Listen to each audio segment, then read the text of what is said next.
Hey everybody, it's John with Contract Diagnostics. It is May and we're looking at 2024 being here soon as far as the academic year. So the 2023s are through, if you will, and we're actively looking at contracts for 2024.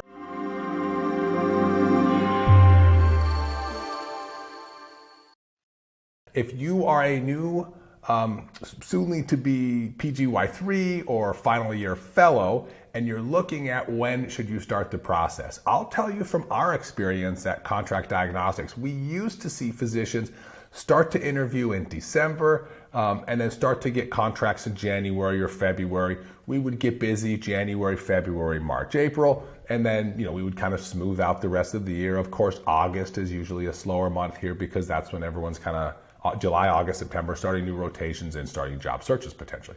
But we used to see a lot of people start that process in December, maybe January. And then we started seeing them starting in November. We started getting really busy in December and November. Then we started seeing it in October, then in September, then now even in August. And now we're busy all year round. Yeah, with new grads who are coming out and signing a year, sometimes two in advance, but also attendings that have been out for quite some time, or customers who are coming back to us after a few years, or looking at a partnership opportunity. But you may be asking yourself, when is the right time to start interviewing? I think sooner rather than later. I like it when you guys have multiple offers. If you know you're going to be in a certain metropolitan area or area, I think you should go and interview at a lot of places. I think, one, it's good practice. Even if I would say go on an interview if you're not interested in the area, just to get practice, because you're not a great interviewer and it's not a skill that many people have that's dynamic. So I would say go on some practice interviews and then start the formal interview process. Pick an area that you're interested in. Look at a couple different opportunities there. I think you should interview and get contracts from as many as you can. I think it helps set rates for the area. I think it helps you compare. I think I like this position more than this position. It helps you look at different scheduling opportunities maybe, or one has outreach, one doesn't. One has lots of call, one has less call. Maybe you'll make more with one but have a better quality of life with the other. So I like having multiple offers, and I think the sooner you all start that process, the better. Now, the challenge can be if you're going to sign out early. Let's say that you're somebody who signs in, it's May of 2023. We've already signed contracts for people starting in July, August, September of 2024. In fact, we've done a 25 and we've done a 2026 already as far as people signing early.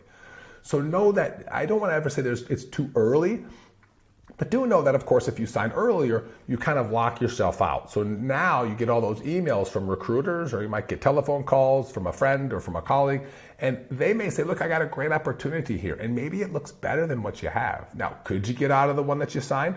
Potentially, depends about the contract. But taking yourself out of the market early can be beneficial because, hey, you know where you're going, you can start planning, you can kind of take that and put that aside and focus on your final year of training. But there's also risk on it because it means that you take yourself off the market. So while there are offers that come in, maybe you can't entertain them. So but there's no right, there's no wrong. So figure out what you would like for your career.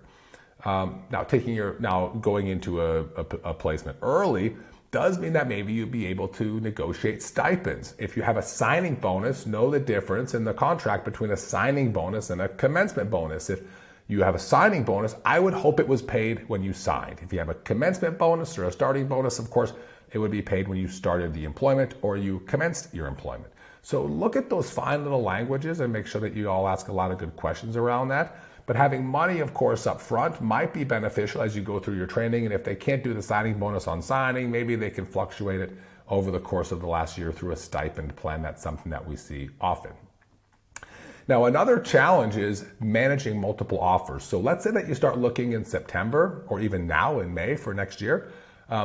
Let's say that you start looking and you find one now, they give you a contract, and then you got another interview in two weeks, and then maybe they'll give you a contract, and now we've got these contracts and they come in. So we've got one, maybe they give you a deadline. We got another one that overlaps the other deadline. So that could be a challenge. So I'd say cluster your interviews as best as you can. Make sure you set expectations with the employers that I'll be making a decision by this particular day, and therefore I expect to have the contract 2 weeks beforehand so I can evaluate them and make a decision that's best for my career and family. However, if you are signing out much early, you may not be under a time crunch. So if they give you a defined notice, you have 2 weeks to return the contract, you have 10 days. I think it's fair to say, look guys, we're not in a rush. We got 12 months, 15 months before I even need to think about starting or credentialing or whatever it may be. So make sure you push back if they do give you dedicated timelines, and it may buy you a little bit of a window in terms of your other interviews and processes. So I hope that helps. It's an exciting time as you all come up on your final year and start to look at positions, and trends are always changing. And if we can help identify any trends for you, provide any compensation data, or of course, help you through your contract review, hop onto Contract Diagnostics. You can get a hold of us, do a free consult call. That's what we're here for. We have lectures every other month or so, so hop on and sign up for the next one if you'd like just to join us for an educational lecture on a random evening. So I hope you're all well. I look forward to connecting with you soon.